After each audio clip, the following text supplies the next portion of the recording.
This is Dan Schneider, and this is another episode of American TV with Mitchell Hadley. I'm joined by television critic and historian Mitchell Hadley. Before we get going, though, even though some of you may have seen him before in early episodes of this and some other shows I've done with him, Mitch, if you could give a little background about who you are and your interest in television. Sure. I am a classic TV historian specializing in the eras from the 50s through the 70s, but looking at trends even as they expand to today. For 13 years, I've written at the website itsabouttv.com. I've also authored 3 books, one of them on television, a book of essays called The Electronic Mirror. And all of that is available at itsabouttv.com, along with my weekly essays on television, my look at TV guides and how they portray American pop culture history, and many other things about why classic television is important, why the history of television is important, what it tells us about ourselves then and now. So let's start with some of the earlier events. I know we had talked in an earlier show about how the Nazis had television, and then World War II came along. So you wanted to though go back to an event that was covered live on radio as sort of a segue into television. Well, it was also covered on local TV, was it, in LA? Yes. So if you want to start with that. Yeah. Well, the first example of a breaking news event that was covered live on television was the story of a little girl named Kathy Fiscus. And in April of 1949, she fell into a well in San Marino, California, and the attempt to rescue her was covered live on television by KTLA, the local station in Los Angeles. They were on for over 30 hours covering this story. It became a national story, but their coverage mesmerized people in Los Angeles and throughout the area where they could get KTLA. Now, ultimately, the little girl died. She died of asphyxiation. So it doesn't have a happy ending, but this was the first example, I think, of television's ability to be able to cover a live breaking news event as it happened outside of the studio. And although it would be a long time before television could really evolve into covering these stories the way we know them today, this was the first time that we saw this possibility that TV could actually go outside and be on site covering something. Very dramatic and very much changing the way we might see TV as opposed to just being a vehicle for entertainment. And I may have been wrong about it, but I had mentioned radio coverage of it too. And I think in the mid 80s, Woody Allen did a movie called Radio Days where he had a scene about a little girl that fell down a well, and it was drawn from the Kathy Fiscus case. I think he said it in Pennsylvania or something, and during 15 years earlier. But it does go to show the power of the immediacy of both radio and television, especially with the pictures. You had also mentioned, we'd also talked briefly about, I think in another episode, or maybe just in talking about it, about the death of Stalin and how it was covered. Now, it was covered live, I'm assuming, in the Soviet Union. How was it covered in the West, or can you compare the both?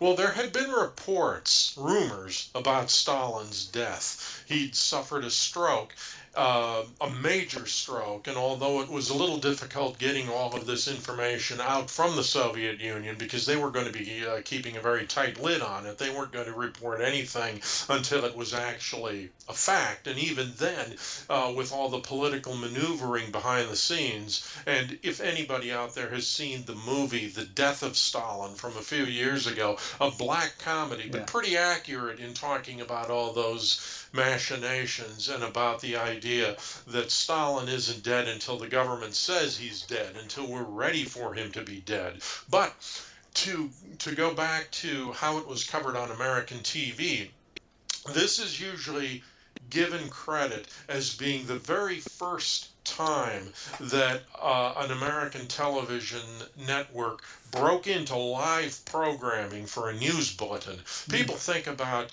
the Kennedy assassination as being the hallmark of that, perhaps being the first time, and we'll probably get to that later on. But in fact, it was Stalin's death in 1953 where you had this first example, and there was talk at NBC about how they were going to cover this. They had some of the members of the network news department had a pretty strong feeling that these reports about Stalin's stroke and that these rumors were true, and that had better be prepared to go on the air live if it turned out to be confirmed. And so they took the time to have a bulletin, a slide made up. Previous to that, there'd been no such thing. But they wanted to have a bulletin slide made up in the event that they had to break into network coverage with this story. And so when, in fact, the story came out on the wire, they were prepared. They went on the air. They interrupted regular programming with this very short bulletin, but it was to announce that Stalin was dead. And that was the first case where we saw something covered other than in a regularly scheduled newscast. Just to skip ahead, a year later, I think it was, when King George VI died. That was announced only an hour or so before the Today Show went on the air. But it was another example where, even though it wasn't interrupting local coverage, it was the Today Show carrying this news coverage within an hour of the time that it had happened. Very unusual, again, very extraordinary that they were able to do this. And in this case, it was just kind of the luck of the draw that it happened to occur right before the Today Show goes on the air. But Dave Garroway knows that this is a story they need to cover, they need to break. And so they were able to report that a remarkably short period of time after it actually occurred. To get back to the Stalin death, though, we had, I think, briefly mentioned a bit about the Army McCarthy hearings in the 1950s show we did. So, if I'm correct, in terms of calendar-wise, Stalin died after most of the McCarthy stuff had died down. Am I correct? But there was still this red baiting, red scare, a red under every bed kind of feeling. What was the actual coverage like by television media after the first bulletin of his death? Was it sort of like, oh, now the world will be better? I mean, was there a sense of relief? Was there patriotic? We're the good guys, the bad guy finally gone thing? Well, I think that for the most part, what the visual coverage would have been newsreel coverage, because there wasn't going to be much coming out of the Soviet Union. You didn't have satellites, you didn't have the ability for on-the-spot reporting, so it was mostly going to be from these kinds of newsreel reports. But as to the actual tone of the coverage, yeah, there's no question that there is relief that Stalin, the great mass murderer, the threat to world peace, he's no longer the Uncle Joe from the war. He's not an ally anymore. And so there is this sense of relief, but there's also this great uncertainty about just who is going to succeed him, because there are lots of other bad characters in the Politburo, and for quite some time there's uncertainty about who is in charge there. And you've got a troika, you've got different people assuming leadership. When Khrushchev finally becomes premier, that adds some clarity to the situation, but that doesn't happen right away. So there is, I think, some hope that things might change, but it's very guarded and it's not particularly pronounced. I think that there is mostly concern that things will continue if not as bad as Stalin's reign of terror, perhaps at least in the same light. And so I think that there would have been a pessimism in general that things were going to get markedly better, that there was automatically going to be a period of détente. But there was also a lot of speculation as to who it would be. There would be profiles of the different personalities in Russia, and speculating on which one of them was best positioned to come to the forefront and to take over. Whether it would be, as I say, one man, would it be the Politburo itself, would it be a troika coming out of the Politburo that was going to share power? And it was a while yet before the power coalesced around Khrushchev, and he became the man that it was obvious we were going to have to deal with. And as things evolved, yeah, Khrushchev did turn out to be more open. He certainly condemned Stalin for many of his excesses, but there was no mistaking that Khrushchev was still going to be a tough character for the U.S. to deal with. So I don't think that there was the general sense that there was, when we flash forward to the Berlin Wall coming down, and this idea that the Cold War is over, that we're going to be entering a new era of peace, the Soviets are no longer the bad guys, in fact there's no Soviet Union. I don't think that we saw that kind of optimism coming out of the death of Stalin. So I'm 58. I was born in 65. You're probably around the same age, maybe a little older. A little older, yeah. But I know as a kid the myth has been that Vietnam was the first televised war. But just chronologically speaking, Korea ended the same year as Stalin's death. And certainly we didn't have the satellite technology. That was still a few years away with Sputnik. But how did television cover, if at all, the Korean War?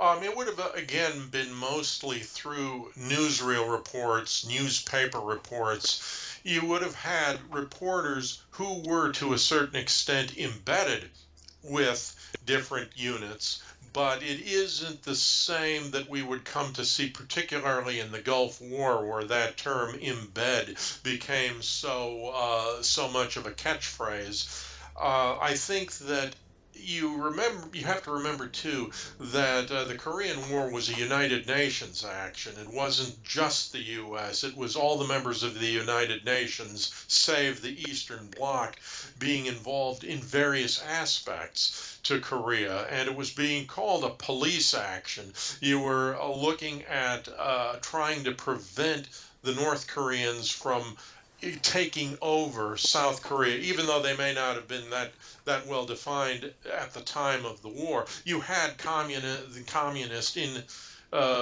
Korea trying to take over the entire country, and you had Douglas MacArthur leading the United Nations forces in trying to repel that incursion into the southern part of the country. And a lot of the coverage that would have come out of that would have centered around Truman's action in relieving MacArthur of command after MacArthur wanted to take the action deep into the north and possibly even into China. And whether or not you agree with MacArthur, or if you agree with Truman and his feeling of the need to maintain civilian control over the military, I think that was a major part of the coverage, was the personality of MacArthur, the personality of Truman, and the war becoming an issue within the election as we moved closer to 1952. Then you have Eisenhower saying, I will go to Korea. And Eisenhower having all the cachet from being in World War II, all the trust in his leadership that people had. So when Eisenhower began to talk about ending the Korean conflict and promising that if elected he would go to Korea and check things out for himself, that was a big issue. We should remember that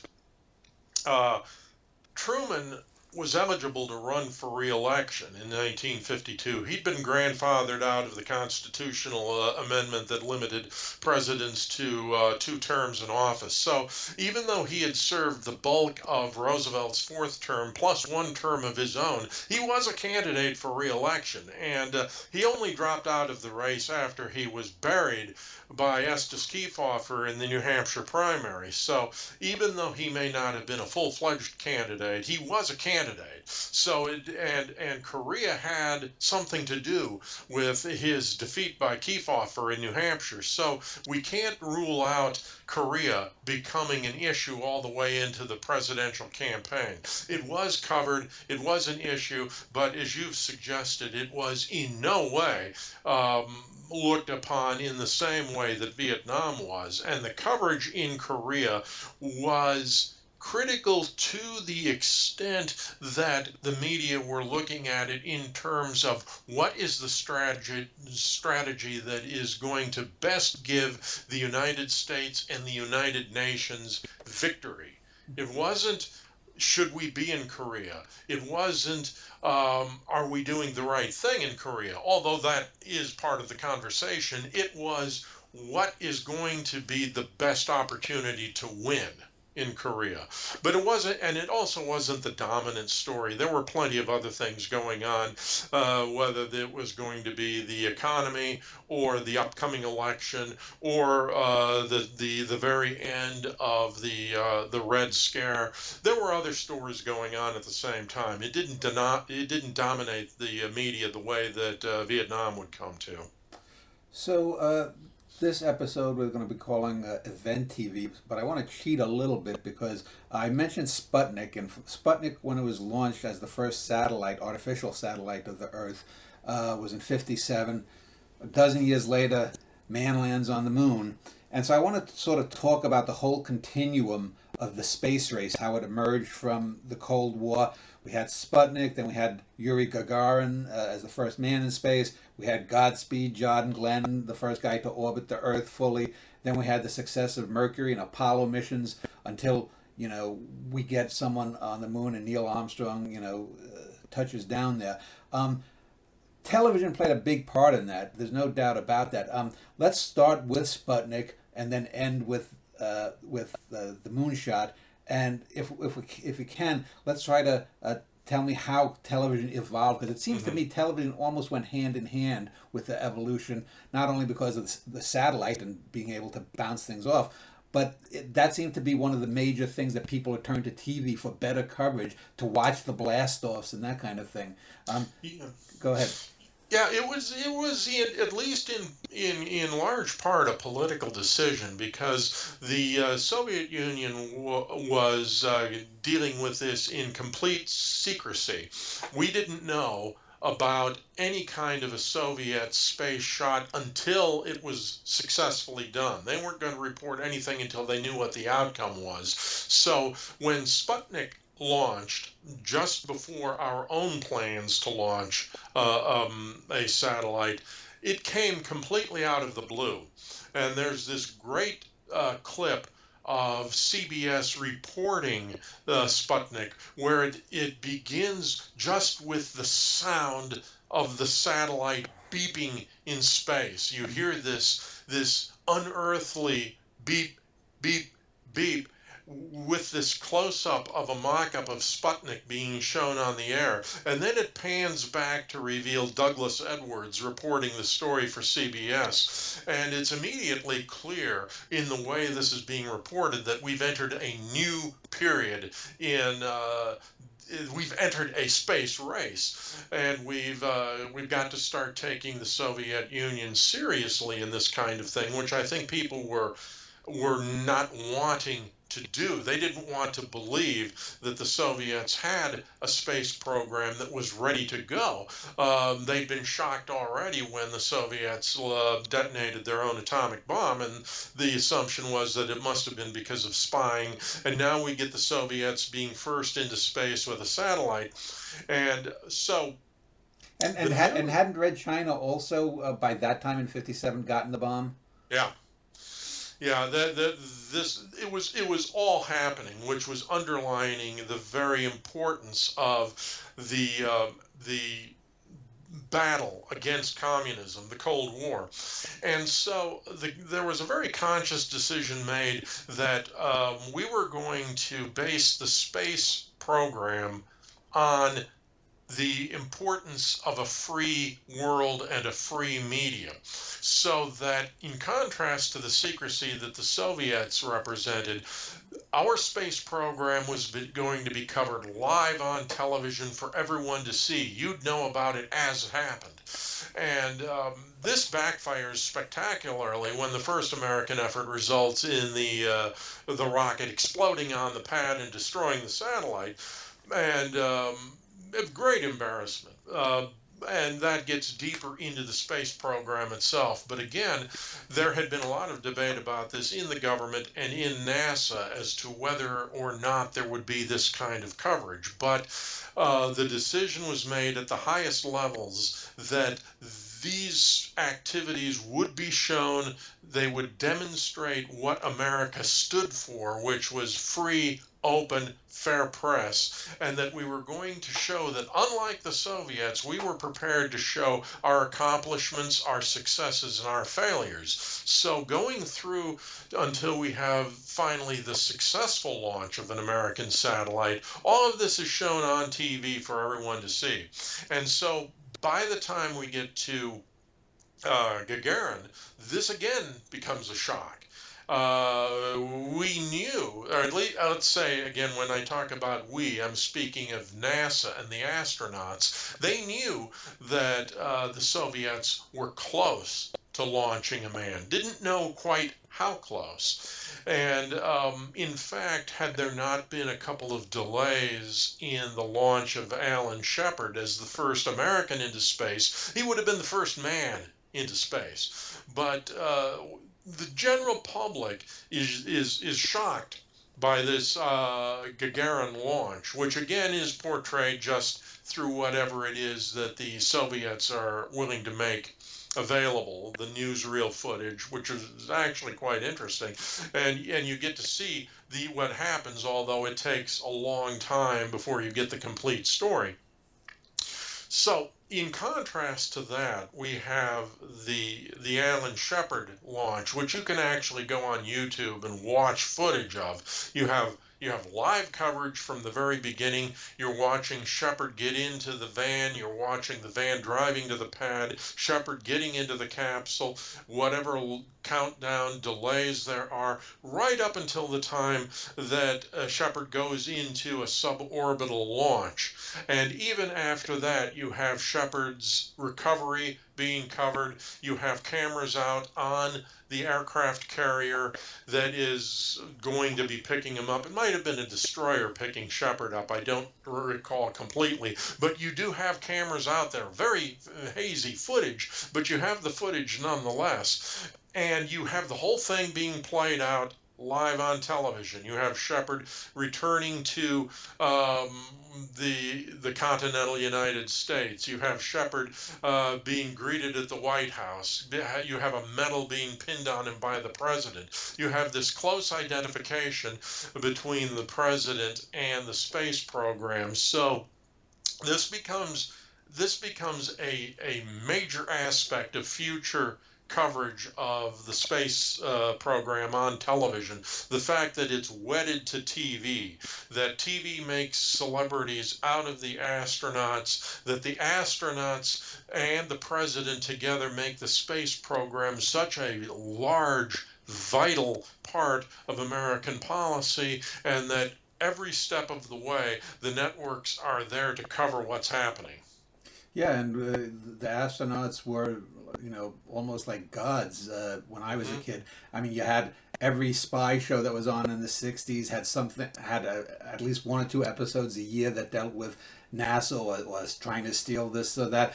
Even comedies like I Dream of Jeannie had an astronaut finding a genie in a bottle. Right, and you had Bill Dana, a very successful comedian of the time, with his Jose Jimenez routine, where he was playing this character, Jose Jimenez, in various Walter Mitty type scenarios, and one of his most successful ones was Jose Jimenez the astronaut. It was a very successful nightclub routine. The astronauts loved it, and whenever Bill Dana was performing in Florida or Texas, wherever the astronauts happened to be, invariably they would become part of the act. So it really was a part of American culture, and it was, if anything, just ratcheted up because of the television coverage of it. And certainly it culminates in 1969 with Neil Armstrong. What was it, Apollo 9, was it? 11. 11, Oh, okay.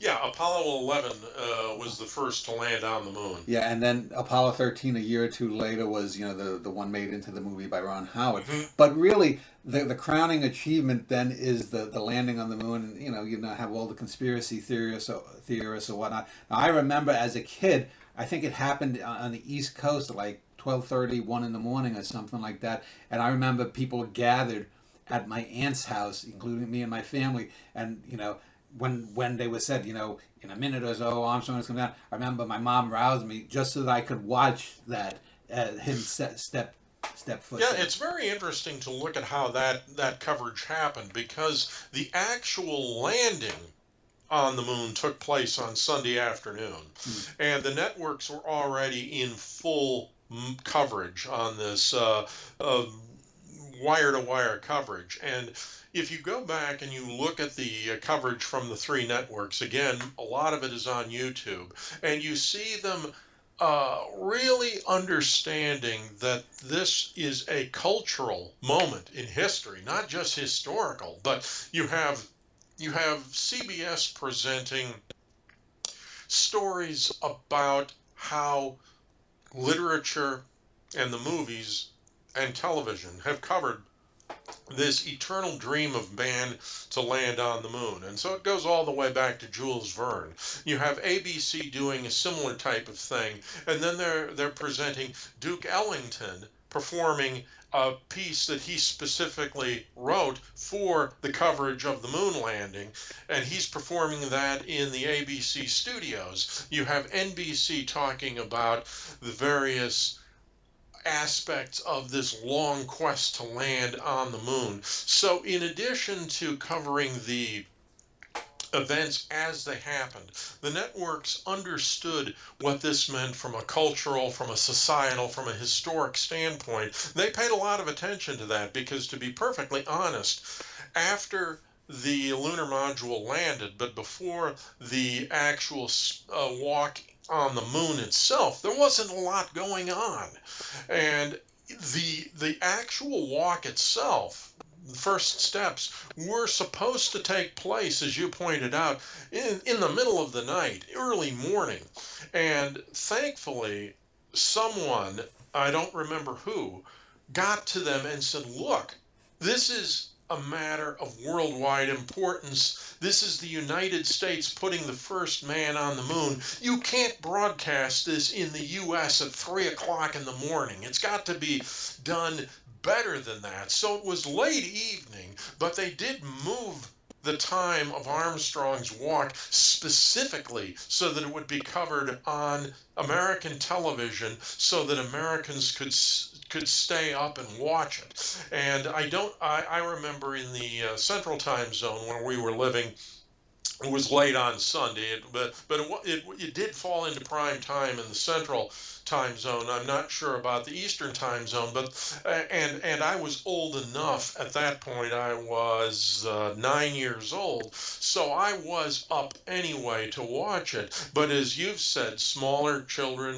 they'd be awakened by their parents to get up and watch it. People were having parties, the watch parties. You have pictures of people in stores gathered around, workers and shoppers alike, gathered around the televisions in the display areas to watch coverage of the landing itself, and subsequently, if they were open, the spacewalk. It was a galvanizing moment, and you can point to that as an example of how the news was actually changed altered slightly in order for television to be able to make maximum use of it.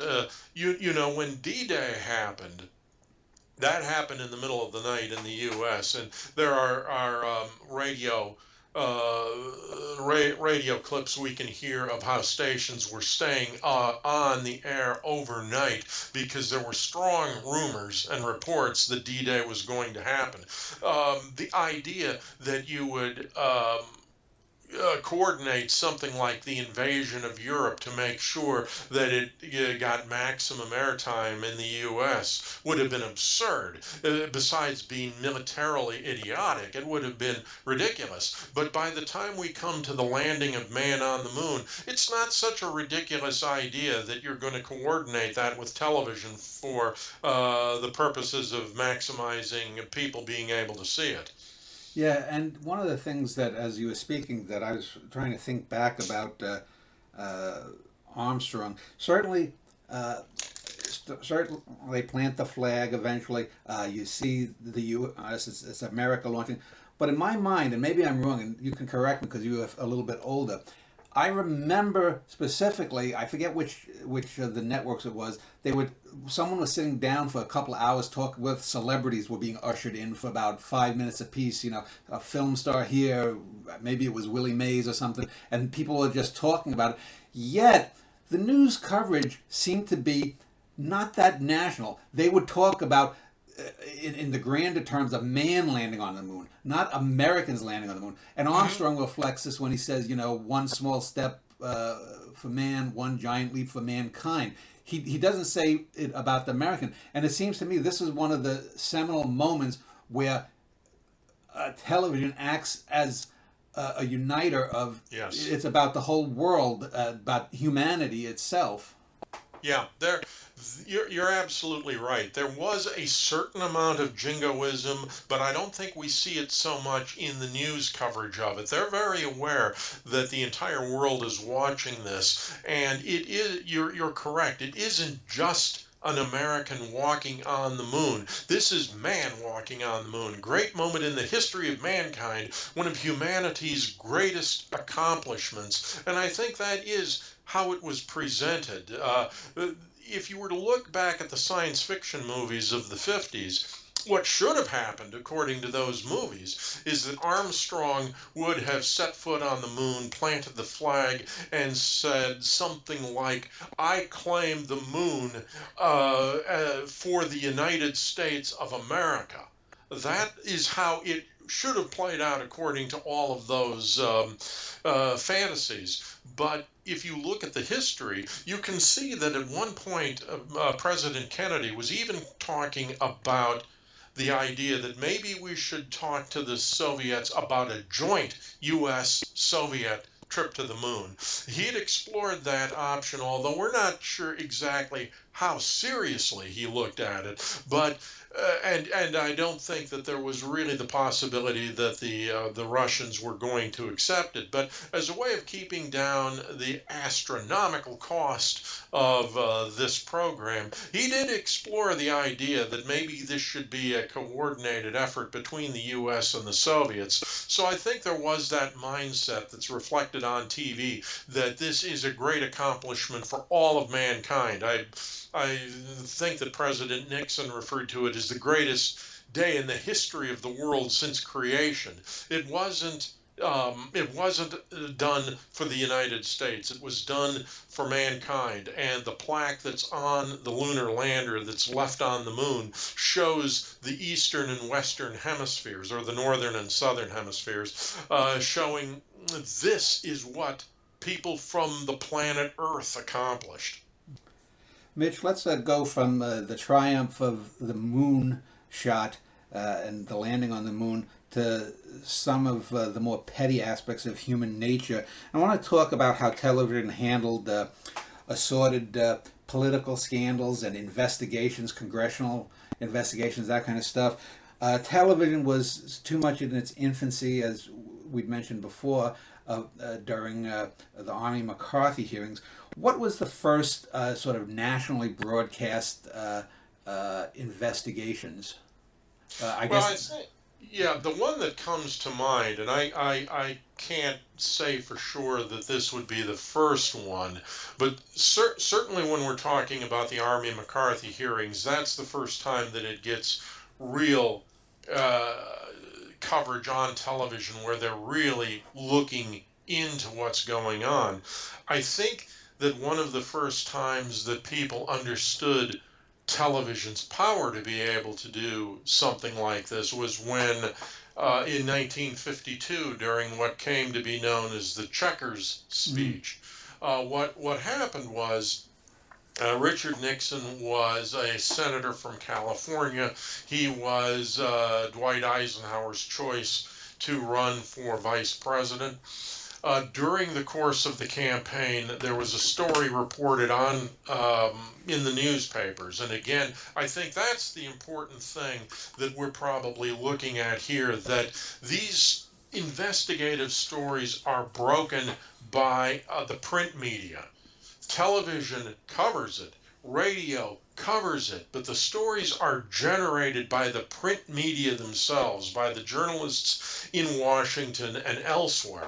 And so this story comes up that Nixon had what we would call a slush fund that was created so that while he was a senator and while he was taking part in the various hearings regarding communism and other things. And while he was flying to different locations, there was this fund that was created in order to help pay his expenses and to do various sundry other things. That was called variously a slush fund, some other kind of illegal campaign to profit from his position as a senator.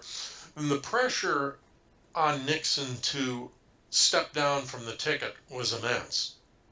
Uh, Eisenhower himself said he wasn't going to take a position on it, which increased even more the pressure on Nixon to do something, because Nixon knew that Eisenhower was getting advice from his handlers that he should drop Nixon. The former candidate Thomas Dewey, who had been a two-time candidate, Republican candidate for the presidency, and who was one of Eisenhower's chief advisors, was telling Eisenhower, "You got to drop Nixon." They're telling Nixon, "You've got to step down. You can't put this on Eisenhower's shoulders. You've got to step down to make Ike look good." And Nixon realized he needed to do something, and he needed to do something fast. And so the idea was that he was going to speak directly to the nation. He wasn't going to go through the newspapers. He wasn't going to go these conventional routes. He was going to speak directly to the nation on television and radio and explain his side of the story.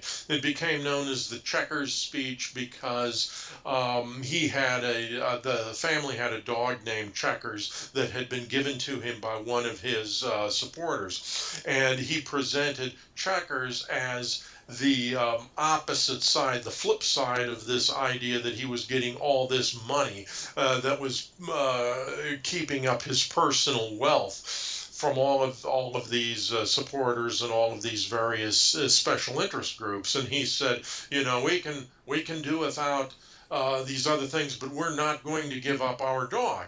And it was at the time, believe it or not, the highest rated or the most watched television program in American history. And it was a huge success for Nixon. People say that Kennedy was the first to master television. He may have been the first to master it. He wasn't the first to use it. Nixon was the first one to understand the power. And he concludes the speech with this plea to the people that if you agree with me, if you think I should stay on the ticket, send your telegrams and your calls of support to General Eisenhower. Let him know where you stand on things. And they were flooded with telegrams supporting Nixon, urging Eisenhower to keep him on the ticket. And by the time Nixon gets to a location where he and Eisenhower were going to make a joint appearance. Eisenhower welcomes him in and he says, "You're my boy." Nixon stays on the ticket, and the rest is history. There's no question that Eisenhower was influenced by the public response. There's no question that that public response in turn was generated by people watching Nixon on television, watching his impassioned plea in front of the cameras for his side of the story and to stay on the ticket. It was very impressive, and it was, I think, maybe the first indication that we got that, hey, TV is going to be a player in the political scene. Candidates can make a difference on television, and news events, as they're covered on television, that television coverage in turn is going to play a large role. So with Checkers, we can say that TV did not cover the story, that didn't generate the story, but it was its coverage of the story in terms of Nixon buying the airtime on the networks and making his speech to the public that became the story. And in the 50 show, we mentioned a bit about the quiz show scandal, and then you had some investigations into organized crime. But I think the really thing that kicks it off in terms of congressional hearings that get a lot of coverage is JFK's assassination. Would that be the next big one?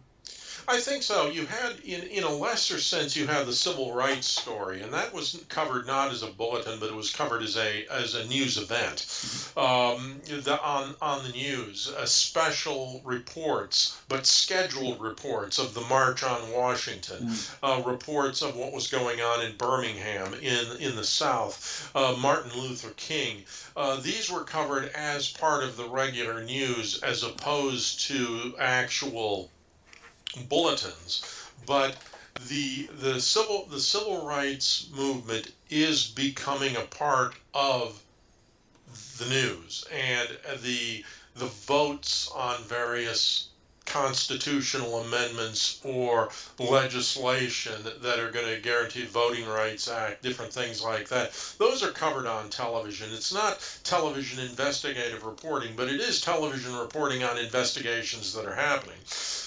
Kennedy's assassination, of course, and the Warren Commission report that follows. Now here, I think, is getting to part of what you were talking about, and here we're setting aside for the time the actual coverage of Kennedy's assassination. But after Jack Ruby murders Lee Oswald, there is going to be no trial of Oswald, a trial that I think may well have been covered on TV. We'll never know, but I think it's possible that it would have been. But with Oswald's death, we now know that we're not going to get a definitive answer as to what happened. So President Johnson creates the Warren Commission. It's chaired by the Chief Justice of the United States, Earl Warren, and it has a distinguished panel, including future President Gerald Ford, including a number of other important men in the government, and it has many investigators working with the Warren Commission, lawyers, investigators. Arlen Specter, who becomes a prominent senator from Pennsylvania afterwards, is one of those investigators. He's not one of the members of the commission, but he's a member of the staff. And so when the Warren Report is finally released in 1964, all the networks have specials about it. They go on the air just after the report is released to the public, and they talk about the contents of the report, which had been embargoed until that moment. They go into details about what the conclusions of the report are. Now we'll fast forward to 1967, because the Warren Report is already being challenged. I think that by the time the report came out, there was already a lot of skepticism about what it was going to say. It became known as the official version, which of course implies that there is an unofficial version as well, and then it's unofficial because it may point more closely toward the truth. But this is very interesting, I think. In 1967, CBS presents a 4-part documentary called CBS News Inquiry into the Warren Report.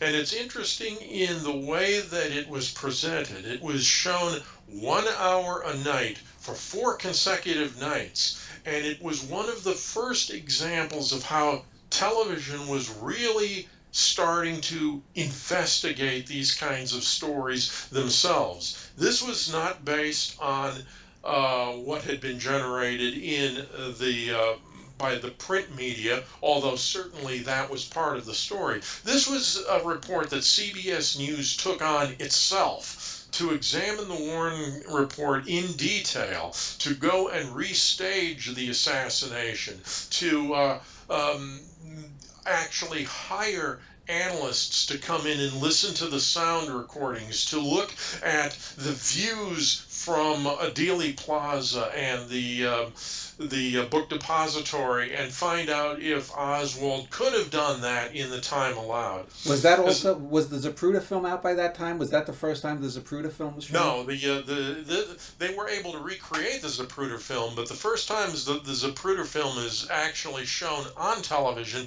is by, of all people, Geraldo Rivera on a program called I think it was called Good Night America. It was during ABC's Wide World of Entertainment programming, where they had a different type of show each night, or they stripped late night programming. Jack Parr was part of that. Dick Cavett was part of it. They had mystery movies. They had Geraldo Rivera as an investigative reporter. What year was that? What year was that?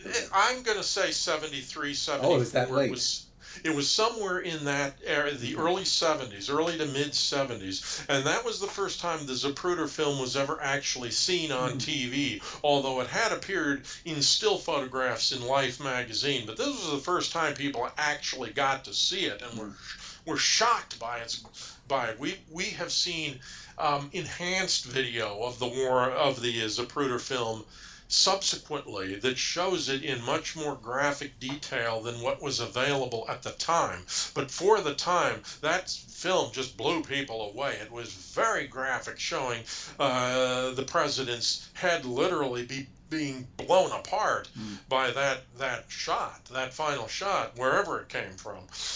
But this show that CBS had done about the Warren Report in 1967, I think, was an excellent example of one of the first times that you saw journalism being done by the networks to cover a major story like this, something that they had conscripted themselves rather than piggybacking off of something else. And if I can just skip ahead a little bit on this, I want to skip ahead to 1970, just as a very brief example, and it's on my mind because I just wrote a piece about it at my website. It'll be on in about 3 weeks, but I just finished going through this. In 1970, 60 Minutes was still in its infancy. It was only being shown every other week, and it was being shown on Tuesday nights. But it was every other week. It wasn't even a weekly program at that time.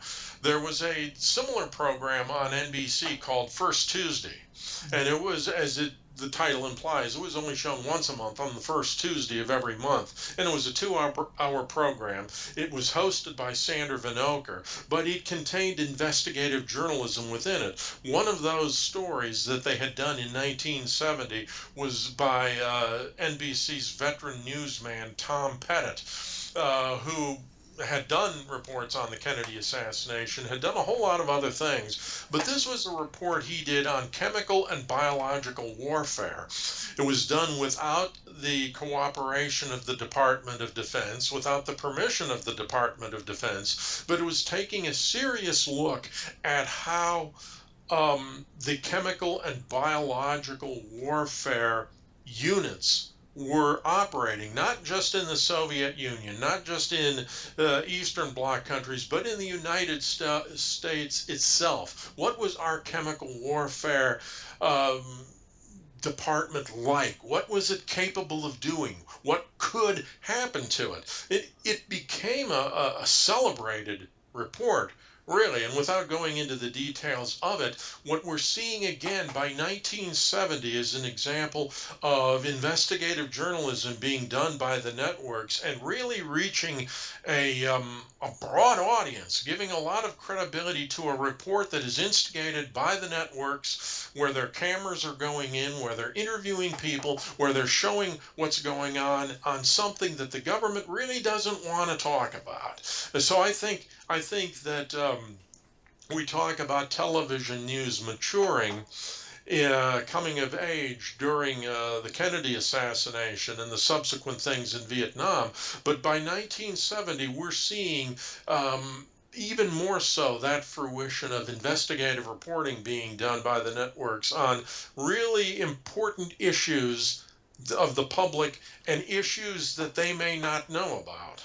Yeah, and JFK, by the time that sort of died down in the early 70s, Nixon is entrenched as president. He's running Hmm. for re-election. Watergate, the Yeah. break-in at Watergate. And I talked about how the sort of the 12-year arc of the space program from Sputnik to the moon landing. But this was over a 2.5 year period. The slow, steady drip, drip, drip. It's sort of like the drip in a cavern Hmm. where from a stalactite up top down to the stalagmite. Boom, boom. And every day, virtually every day, there's some little thing, or it's certainly 3 or 4 times a week, there's something new coming out.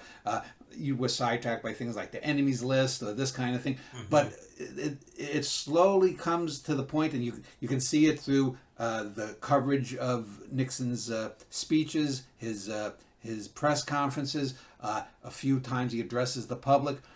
There was nothing like that. I mean, it was No. that more than anything was like a soap opera.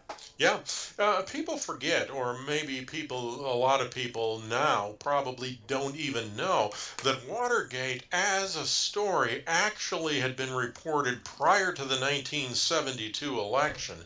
The break-in had taken place, and it was reported as such, and the Democrats were even playing around with making it a campaign issue, although they really weren't able to do much with it. They didn't know the extent of it, but it was an issue that was around even in 72, even when Nixon wins 49 states, and with the greatest at the time electoral victory in history.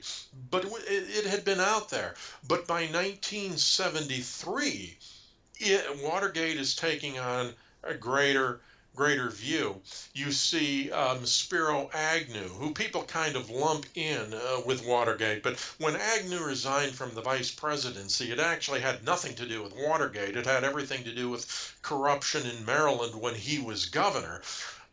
Cynically, you could suggest that because Agnew was even more feared than Nixon by liberals, and because Agnew would have been the front runner for the Republican nomination for president in 76, you can suggest it was related to Watergate in that liberals felt they had to get rid of Agnew before they could go after Nixon. But in 1973, Watergate's becoming a bigger story. You're getting distractions such as the end of the Vietnam War, Nixon's trip to China, Nixon's trip to the Soviet Union, different things like that.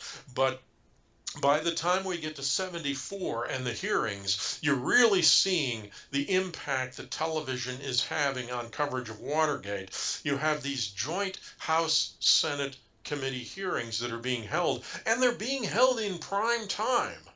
They're not being held in the afternoon, as was the case with the McCarthy hearings or with so many other things that had happened. In fact, until Lyndon Johnson becomes president, the State of the Union address was always given in the afternoon. Until Nixon became president, presidential press conferences were always done in the afternoon. This kind of thing wasn't going to be done at a time when it would preempt prime time paid advertising programming. It was going to be done when it wouldn't interfere with that. But the Watergate hearings are held at the start in prime time.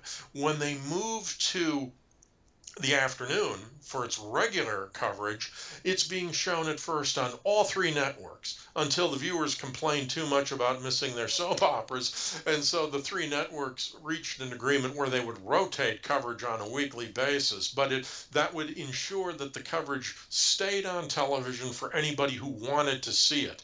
And without television, would Watergate have become a story that would claim a president? I don't think so. We've seen scandals in the past. We saw the Teapot Dome scandal with Warren Harding.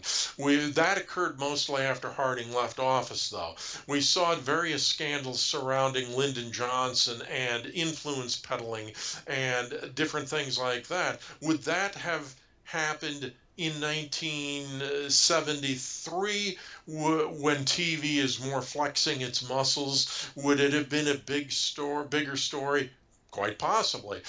Watergate is the story, though, that solidifies television as being able to cover these kinds of things and to make a difference. And when you mentioned the investigations into Kennedy's assassination, one of the things I think you were going for is that in the 70s, there's another select House committee that is investigating the possibility of conspiracies in the assassinations of both Kennedy brothers and the assassination of Martin Luther King Jr.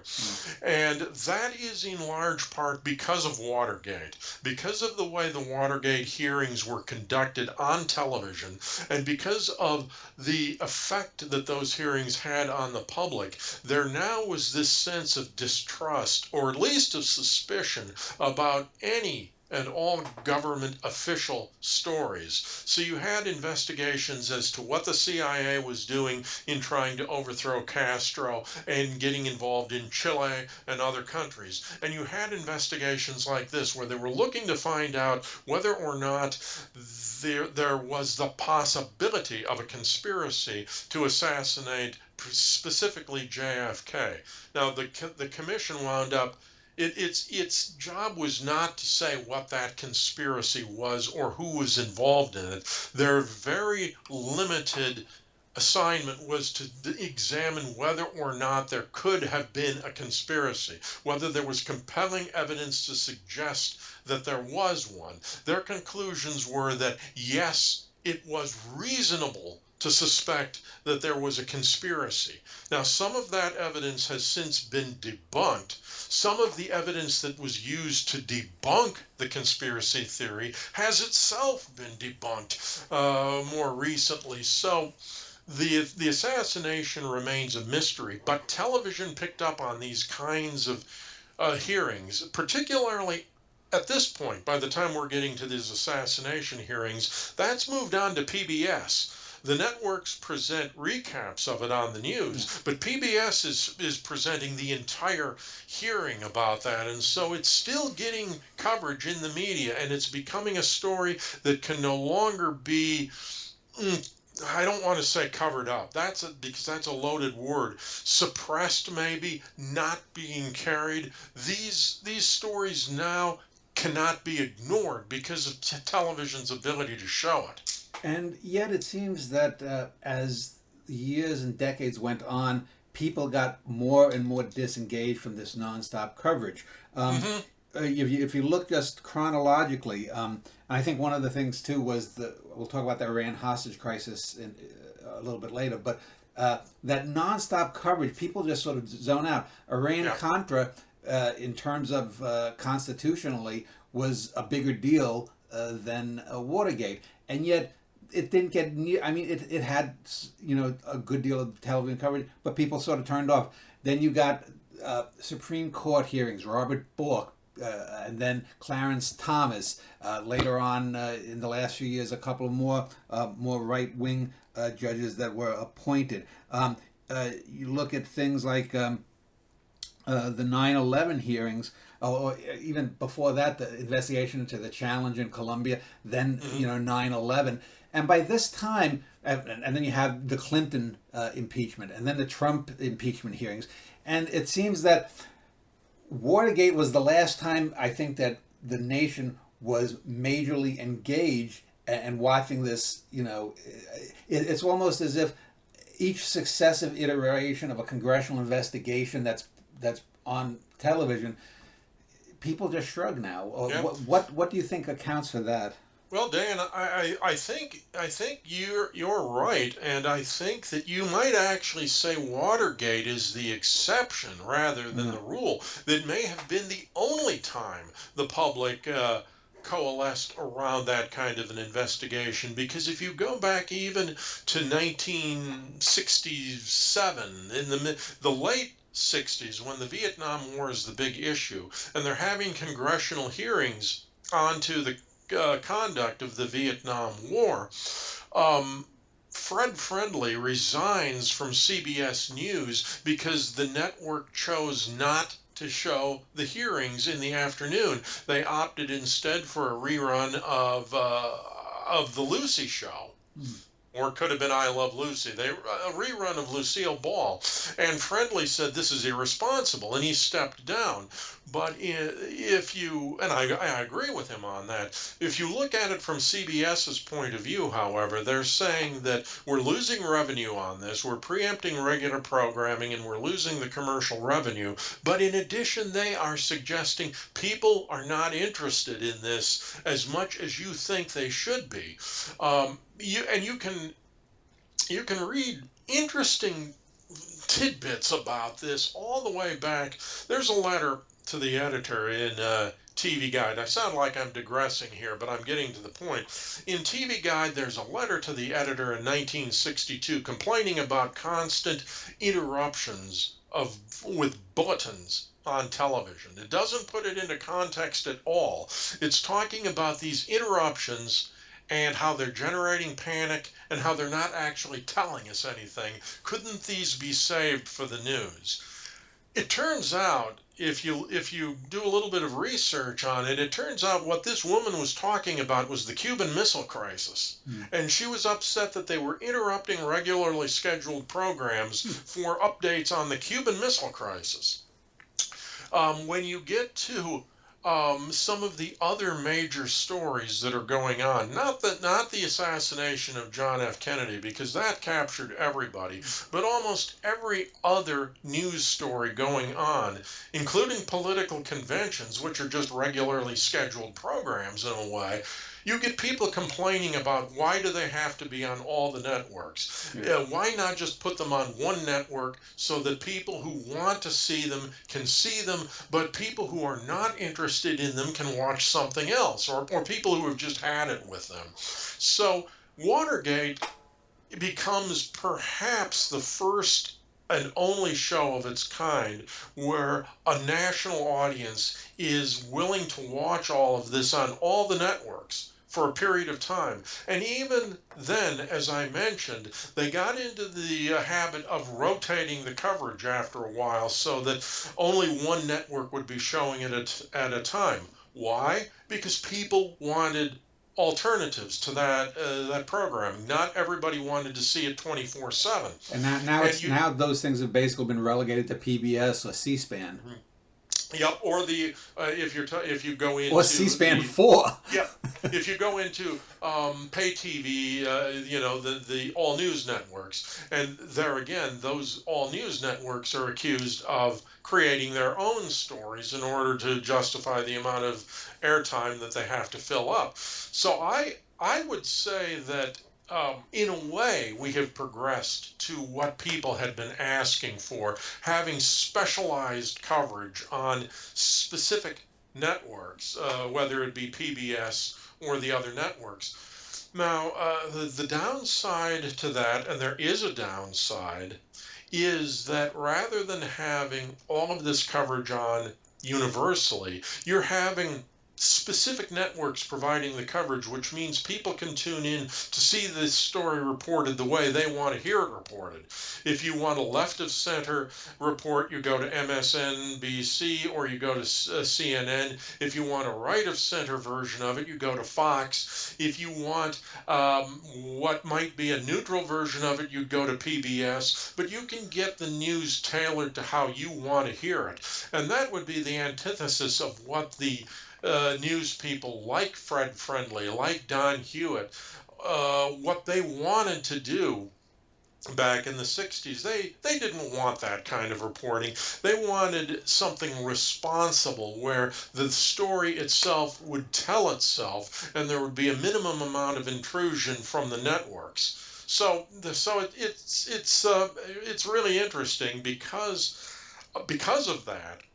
I think that you're absolutely correct. The networks have forfeited that kind of broadcasting completely to the cable channels. In other words, if NBC wants to cover a story like this with continuous coverage, they won't do it on the network. They'll let it go to MSN. And if you've got stations like local affiliates who have an informal arrangement with CNN, or in the case of Fox, that are Fox affiliates, if local stations want to pick up this coverage, they're not going to rely on their network affiliation. They're either going to pick up the coverage from Fox or MSN or CNN, whichever one they happen to be associated with, but they're not going to depend on the networks to do it. The networks will still cover a breaking news story, but they will define what breaking news is that's essential for the nation to know. They will define it more narrowly, and they will drop it more quickly.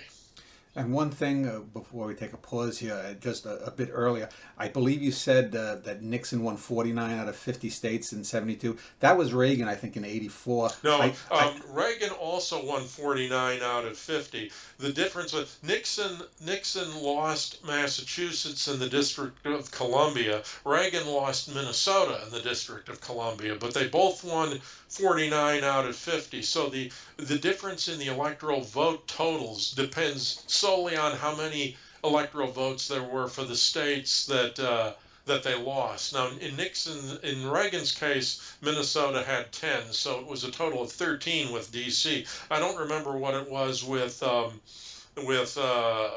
Nixon, but both of them had almost clean sweeps.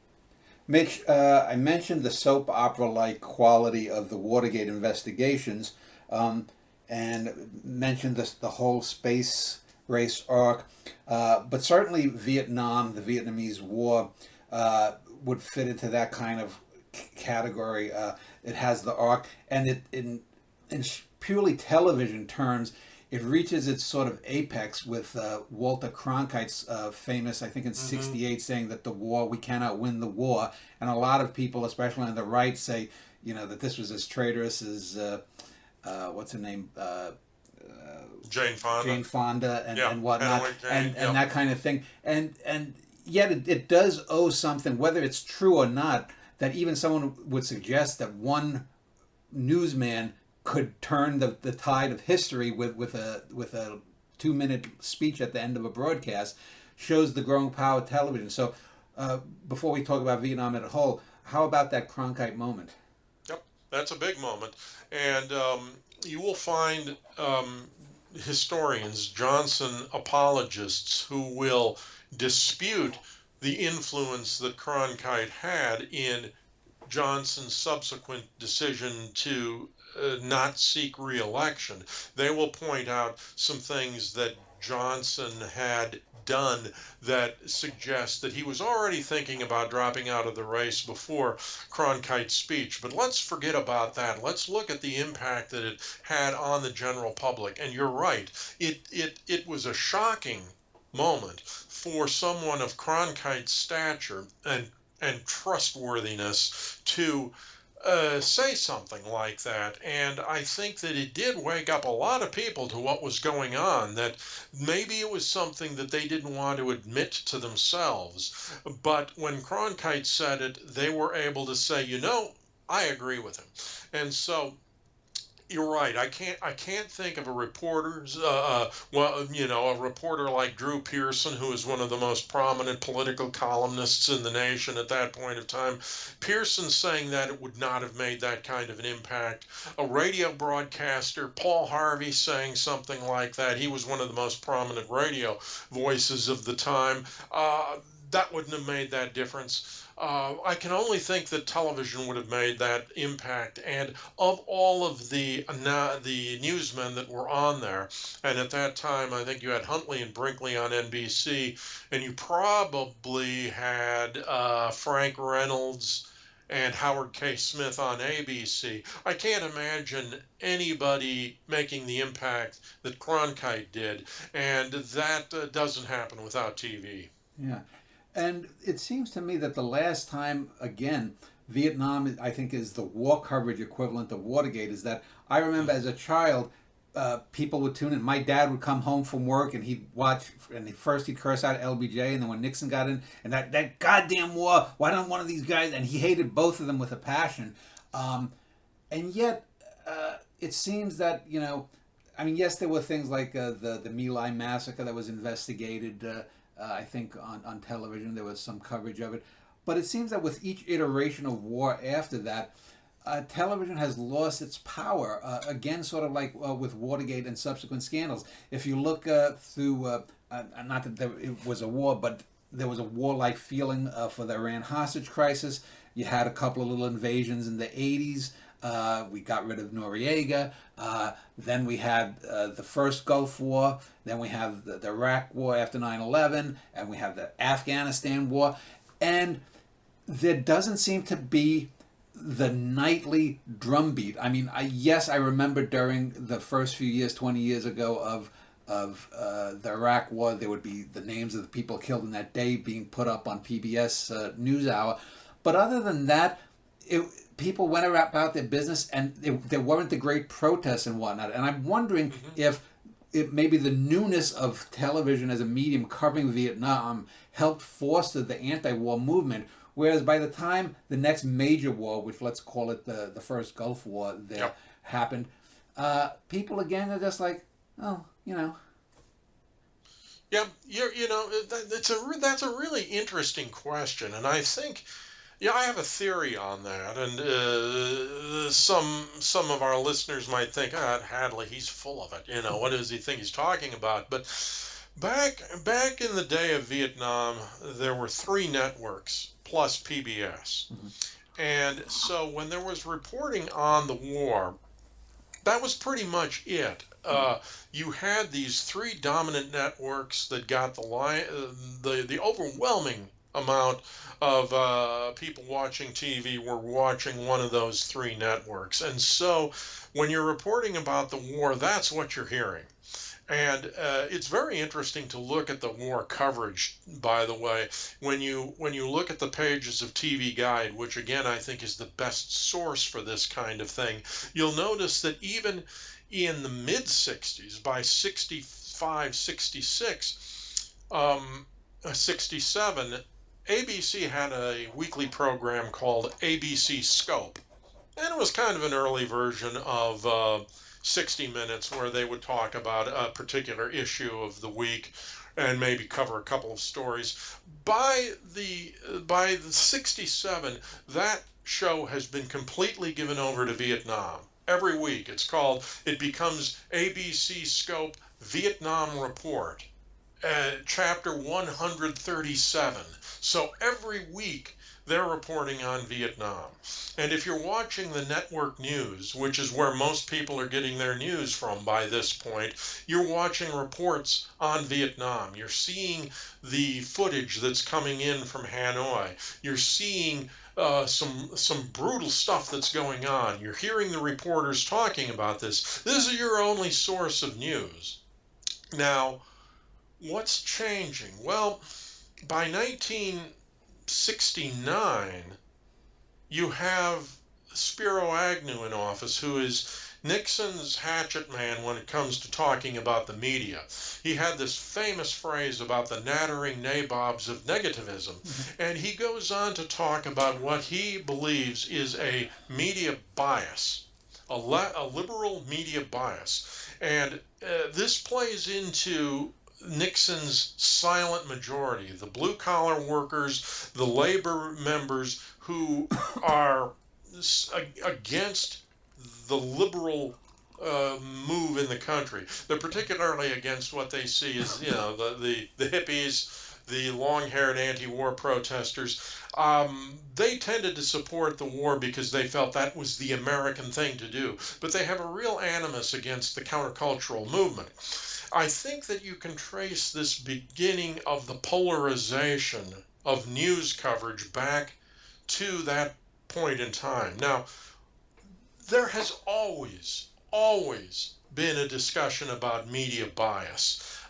Chet Huntley was involved in it. He was on Nixon's enemies list, but he was involved in it even before then. Frank Reynolds was part of that. Howard K. Smith was part of it in the early 60s when he's forced to leave CBS and he winds up at ABC. So have always, since the onset of television, been arguments about bias in the news coverage. But it gets ramped up to a national focus during Vietnam, during Watergate, and thereafter. The perception of news coverage becomes politicized.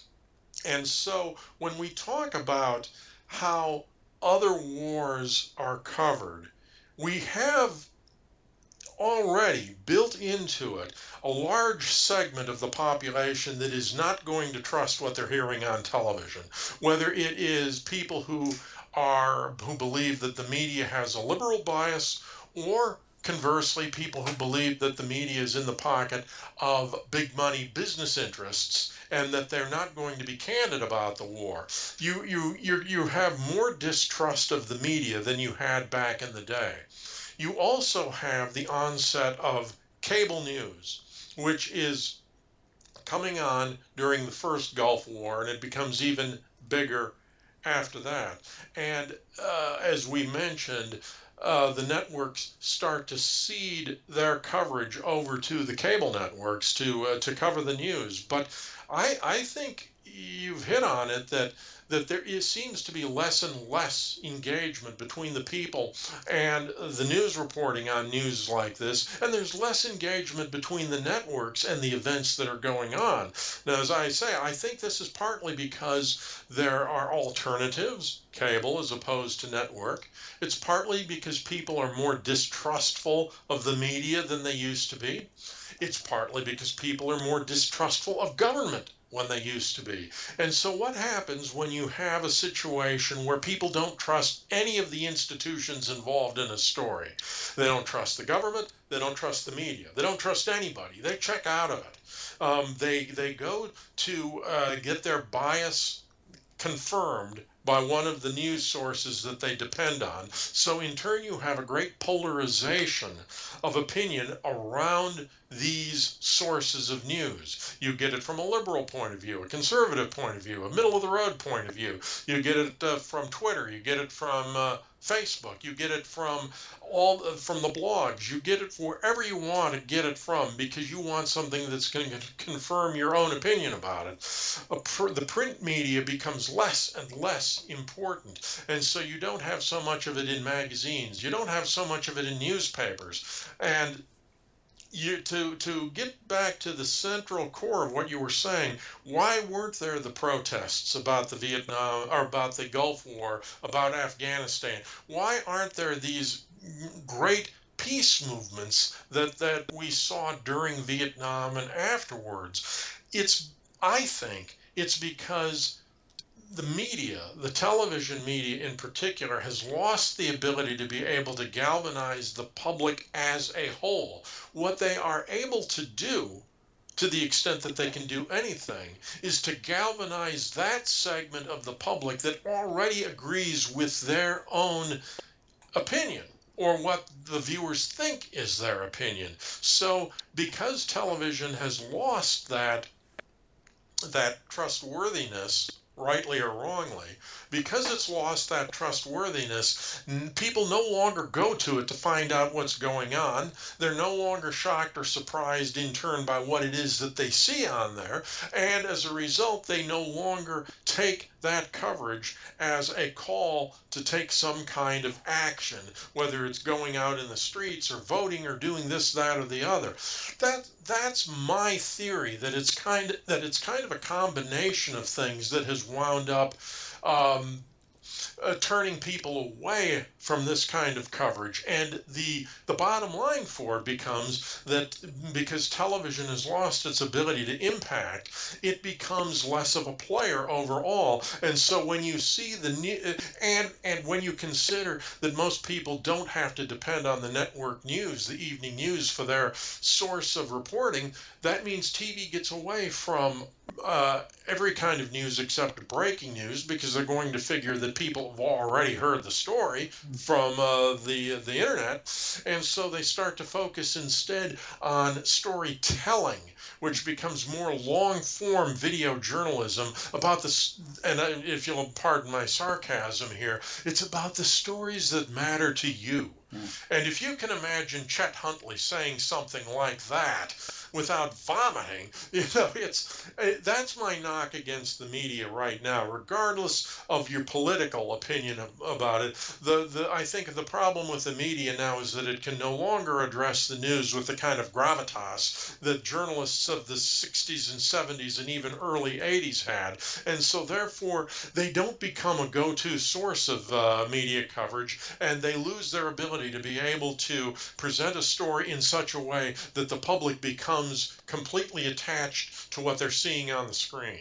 And you mentioned Chet Huntley. Who under 50 years old even remembers that name?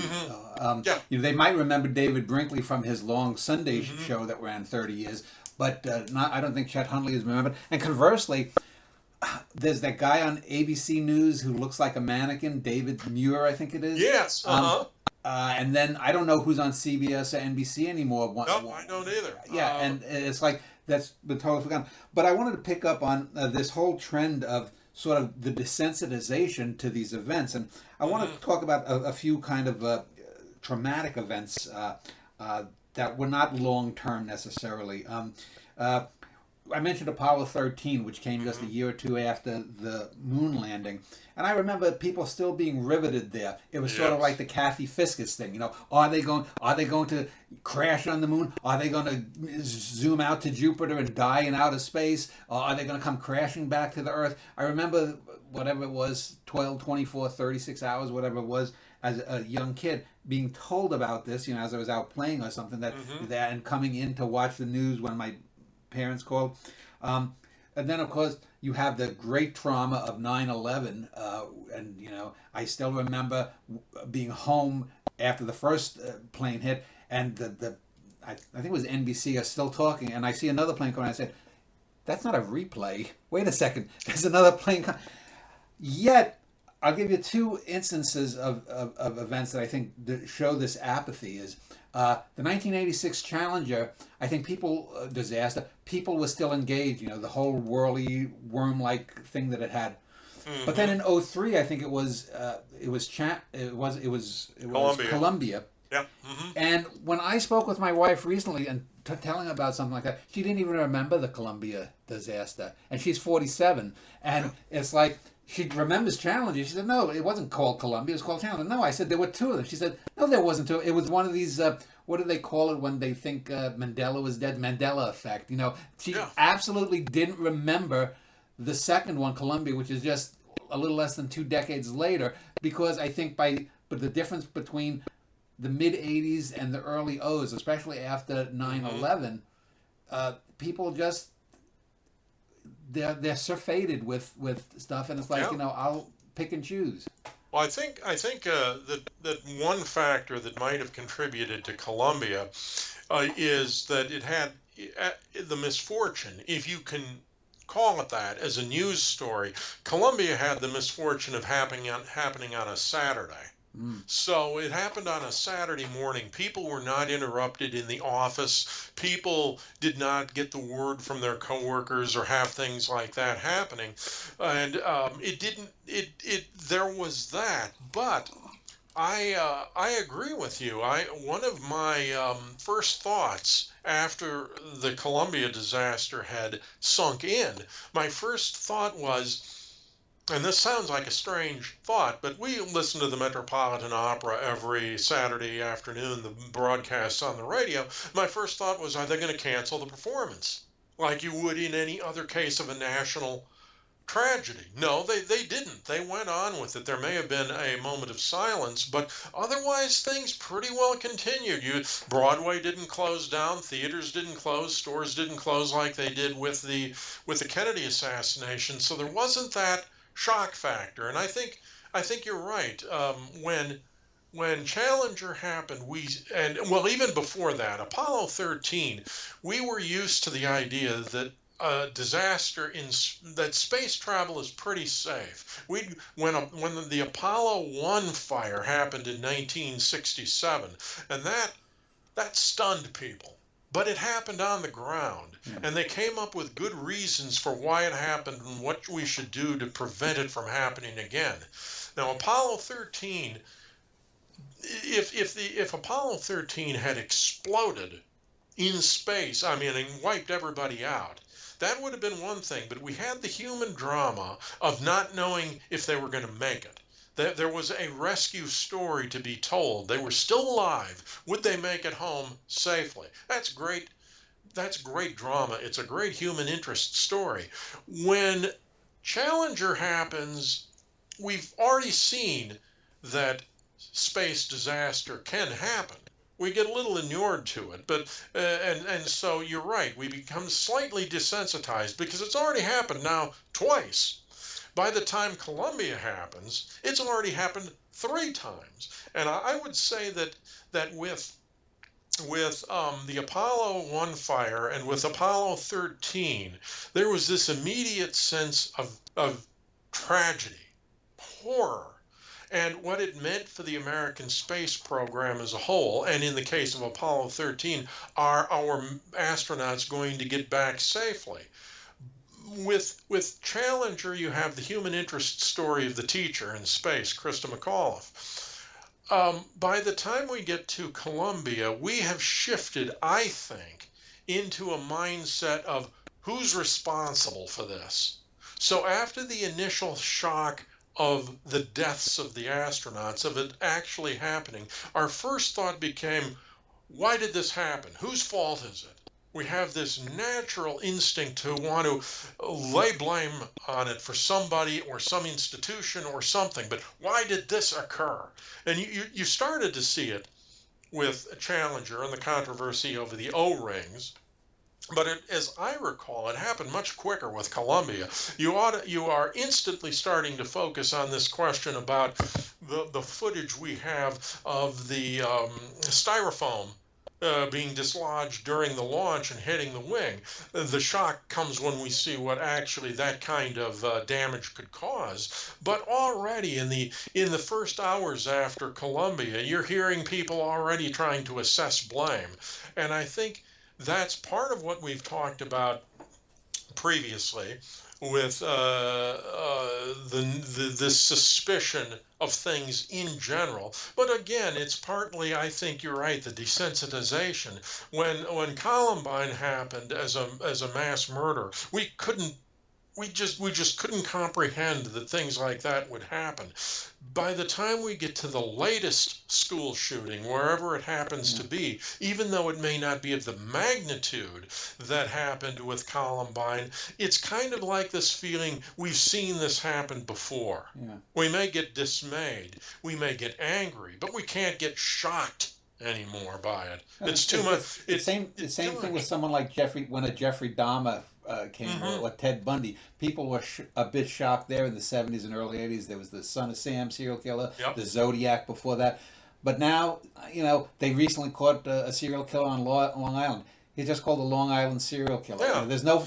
It's like if he had a sexier name, maybe he would have gotten a little more coverage. But I don't know. Well, in 1966 when they had the mass murderer on the tower at the University of Texas, Charles Whitman. That was covered live on local TV. They weren't able to do it live on national TV, although they had some bulletins. But they were able to show that live on local TV because it was actually going on, and people were horrified by something like that. Now, as it happens, that was just a few weeks after you'd had Richard Speck murder the Yeah. nurses in Chicago. And if somebody had wanted to, they could have wondered about these two events happening 6 weeks apart. But the focus was on the horror of the event. And you're right, it's just something else now. And there's a particular moment that I'm always interested in the coverage of JFK's assassination, when they're doing the man on the street interviews, and this young woman says, "Who would want to assassinate a president?" And I think if you were to have that same comment made today, you'd put your arm around this young woman and you'd say, "Dearie, you and I have to talk." Yeah. Because there's every reason why somebody would want to assassinate a president of the United States. But in 1963, the idea of what would a man hope to accomplish by doing it, for the ordinary person, that's a genuine question. Today, no, and people wouldn't be surprised at all. Let me throw something out that just came to me as we were talking here, because this is just sort of the way my mind works. Something spontaneously come to me. Let me give you two examples of things, and where I think that television itself is responsible for some of the negative aspects of what I'm about to talk about. Television news, especially, being irresponsible. So the two cases I want to talk about are basically civil rights riots and things. In the 1960s, you had Malcolm X as he was the boogeyman versus Martin Luther King's acceptable Negro, as they would have said then. Yes. You had riots not only in the South but in Watts, in L.A. and whatnot. Fast forward to the early 90s, you had a Rodney King incident where a black man is pulled out and beaten, and I think he had a petty criminal record and whatnot. But then, just a year or two later, after Rodney King, we get the O.J. thing and the infamous white van thing. Fast forward to 2019 or 2020, right before the pandemic, we get the George Floyd murder. 2020, yeah, I was in Minneapolis. And we get the George when Floyd that murder, and people sort of tune out, and we have the summer of some riots and whatnot, and we get this conspiracy thing. It seems to me that the fulcrum on which that opinion about race riots and the unfairness of modern Black America's treatment is the farce that was the O.J. case. And I think I say farce because I mentioned soap operas. This literally was a soap opera. I mean, O.J. was a beloved black man in American history. He was a sports star and whatnot. And it became almost like a Matlock episode of that time. Now, the other thing that I just want to throw out there, and then I'll ask you to comment, is 1991, we get the Berlin Wall falling. And this is truly a historic event. Never before has an empire crumbled so quickly in real time as the Soviet Union did. And you can argue and say it wasn't an empire, but it didn't have an emperor. But it's an empire in most ways. Then we just get a few months later, and I remember the Iraq War, where they're coming in and they're pulling down the statue of Saddam, and they're acting as if this is even on the same level of a thing as the Berlin Wall crumbling. This is I guess it was the fourth or fifth largest standing army, but they were disaster. They were routed in a couple of weeks, if whatnot. It was almost like it was a video game. How we went in there and tore them apart.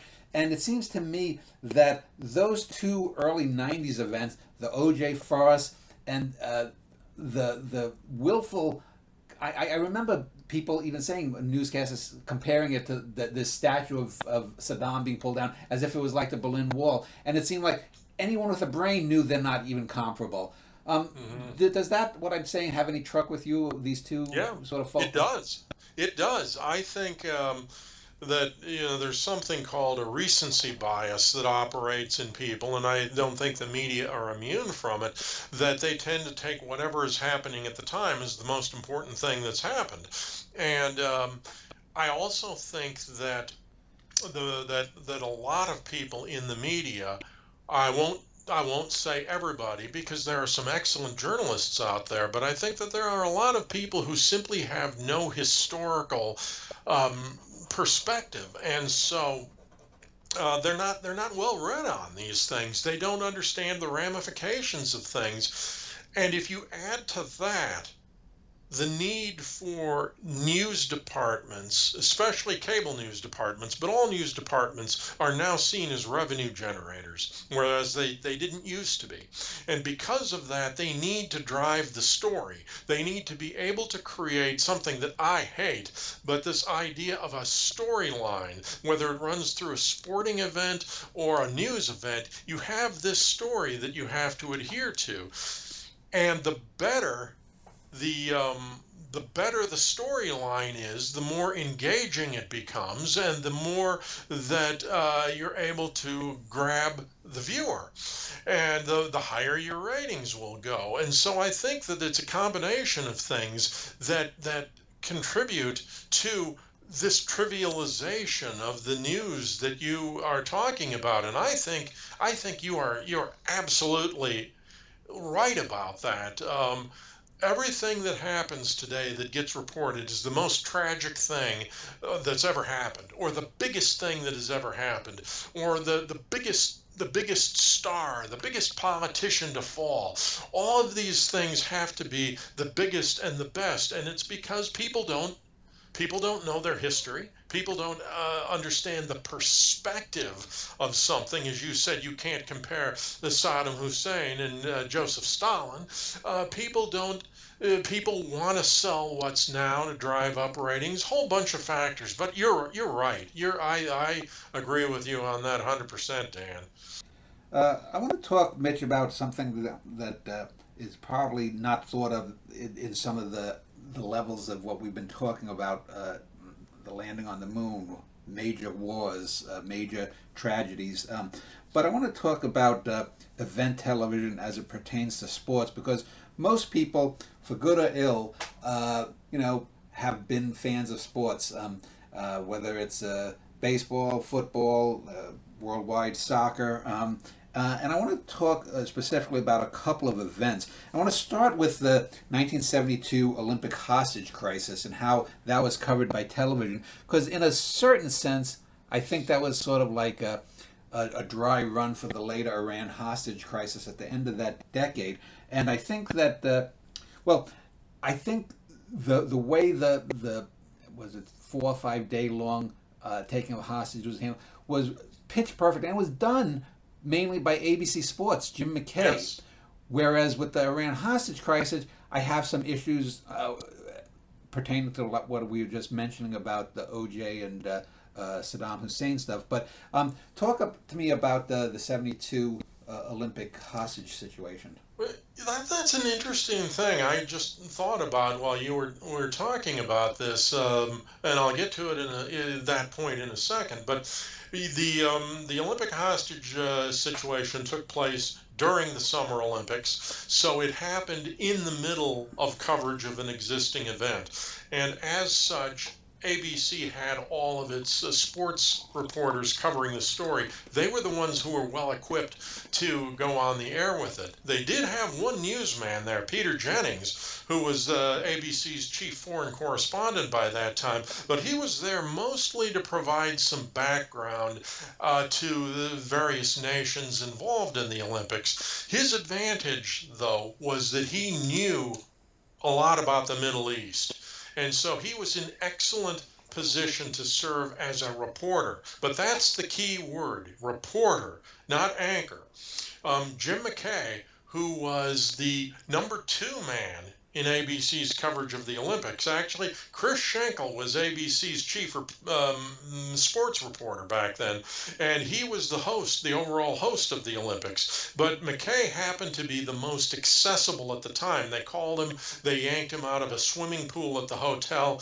He tells the story later on of how he's still got his wet swimming trunks on under his pants when he comes on air. And most crucially, I think, for Roone Arledge, who, before he became head of news at ABC, significantly was head of sports. Arledge worked with McKay a lot, and McKay had a news background going back to when he was a reporter in Baltimore. So he throws McKay on the air, and McKay becomes the anchor for the remainder of that coverage, and he is brilliant. I think that, in a sense, the coverage of the Munich massacre was television sports' equivalent of television news' coverage of the JFK assassination. It was when they proved that a sports department could cover a breaking news event that well. And Jennings said later on that he just hoped that his reporting measured up to the standards that McKay was showing in terms of anchoring the coverage. McKay's brilliant, wins a Peabody for it. And the thought that I had while you were talking about this coverage was that all of these sports announcers at the time were used to the idea of covering a sporting event and letting the event speak for itself. They didn't provide the wall-to-wall commentary that they do nowadays. They let the pictures tell the story. They offered a description of what the viewer couldn't see, but they did try to stay out of the way otherwise. And McKay is an example of that. He didn't hog the coverage. He didn't make it about himself or about ABC. The focus was always on the drama of what was going on. And as he went to Jennings, who was in the Olympic Village, or some of the other ABC reporters, as they would bring them in to cover what was going on from wherever they happened to be, McKay always remains in control, and he very nicely combines the instincts of a news reporter with the horror of a viewer. And there's this memorable moment when, at the end, when he gets the news in his earpiece that the hostages have all been killed, and he says something about when he was a young boy, his father always used to tell him that our greatest hopes and our worst fears never come true. In this case, our worst fears have come true.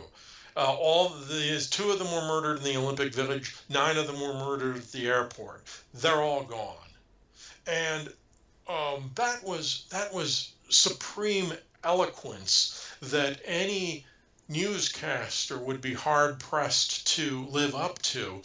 And I think it's because of McKay's training as a sports reporter, and it's also because of his instinct to cover this the way a viewer, to relate to a viewer on the other side of the screen. They don't make it any more than what it is. And I think it's a landmark in news coverage, period. Not just sports people doing news, but news coverage, period. And it certainly is a feather in the cap for ABC Sports and for all the journalists that they had working, that they were able to cover this story with the kind of seriousness that and I'll use the word gravitas. That's, I think, when we were talking about Chet Huntley, when we were talking about other newscasters, they projected a sense of gravitas that you don't get from David Muir or his contemporaries anymore. But boy, you got it that day from Jim McKay. They weren't going to replace him with anybody. They were just going to let him keep going on there. And I think it's a good choice, because wasn't Howard Cosell over there? I can't see Howard Cosell doing as good. No, he would have made it all about himself. Yeah, he would have. And I love Chris Schenkel as an announcer, but Schenkel had a reputation, deserved or not, for not preparing greatly for an event and relying on his color commentator to provide a lot of the insight. Schenkel was just an announcer, so I don't think he would have had the ability to be able to balance the story the way McKay did either. He just happened to be the right man at the right place at the right moment. And it's interesting because 7 years later, it's ABC that I think that really fudged a lot of the Iran hostage stuff. And I'm thinking specifically of Nightline. And when we talk about the oversaturation of things, yes, the Iran hostage crisis was a terrible thing. I think all 50 of them survived, unlike the Munich hostages. Yep. But this to me seemed to have been a blatant way, because at that time ABC had no answer to Johnny Carson. That's right. You know, Dick Cavett had gone off the air some years before. He was I think ABC's closest equivalent. I don't know what NBC was doing at the time, but it seemed to me that here you're taking an event that's certainly a traumatic event, but again, in the grand scheme of things, this isn't a genocide. This isn't the death of Stalin. This isn't a necessarily historic event. Yet I think ABC went overboard by ramping up Nightline, which then lasted another 30 years. Maybe it's still on cable now. I don't know. But it seems to me to have been a blatant ratings, a grab for ratings. And I think it worked against Carson. I don't think it displaced Carson at any point, but it was the first show in many years to dig into Carson's grandeur ratings wise. But it seems to me that this became the precursor to CNBC, MSNBC, CNN, Fox, the 24/7 news cycle. And I don't think that it really warranted that level of coverage, as inhuman as that might sound now. I really think ABC fumbled the ball by exploiting it as it did. What is your take? Well, I think if you want to contrast the Iran hostage crisis with the story of the spy ship, the Pueblo, that was captured by the North Koreans in 1968 during the Vietnam War. The Pueblo was a spy ship that was, according to the North Koreans, had violated their territorial waters, and they captured the ship and all the men on it, and they held them hostage in essence for as prisoners of war for almost a full year. And they tortured them. They tried to force them to make false confessions, to admit that they had been involved in spying. It was exponentially, I think, as serious, certainly at least as serious as the Iran crisis, and probably for the men on the ship, they probably received worse treatment than the hostages in Iran did. And yet, when you look at it, I mean, they faked executions, all sorts of things, and I don't recall that happening in Iran. But if you look at the coverage of that, granted, there were a lot of other things going on in 1968, but the Pueblo was a major story, and it didn't get anywhere near the kind of saturation coverage that the hostage crisis did. You could argue that, especially considering that technically a state of war still exists in Korea. You know, that's just an armistice. It's not a peace treaty. The Koreans capturing that boat, that was an act of war. And you could argue that was a much bigger story, coming as it did in the middle of Vietnam, and wondering about China having involvement in it. And yet, I remember even the wives of some of the officers on board complaining that the media were ignoring this story. So, if you want to contrast the two of them, I think there's a perfect example of how the hostage crisis in Iran got, with no disrespect to anybody involved in that, I would agree with you that it got blown up into a bigger story. You could have made it a partisan issue in the sense that you could have used it as an example of the incompetence of the government, of the American government, and then it becomes a political issue. But as a news story itself, I don't think it had the kind of an impact, certainly the potential impact that a Pueblo story does. Yeah, and I want to just conclude my thing here. I want to talk about some things that you might have on your list of things to talk about. I wanted to talk about the 1989 World Series earthquake, but it was the series between San Francisco Giants and the Oakland A's, and I forget which game it was in, but I mean, literally, we're watching a game and it starts rumbling. It Yeah. seems to me that that was another example of pretty good coverage. It wasn't as long, certainly, as Munich. They postponed a couple of games for a few days, and then hmm things got back to normal. Do you have any comments about that I, event? th- I I think you're right. And whether Al Michaels was the man on the scene for ABC, and it certainly didn't hurt that he had a reputation for being one of the best announcers in the business. The 1980s ice hockey win. Yep, do you believe in miracles? Yeah. But he was also known as a really good announcer and an announcer that, like McKay, tended to let the story speak for itself. He also had local knowledge of Oakland. He knew the Bay Area, Oakland and San Francisco. He was familiar enough with the Bay Area that he could speak intelligently to what was going on.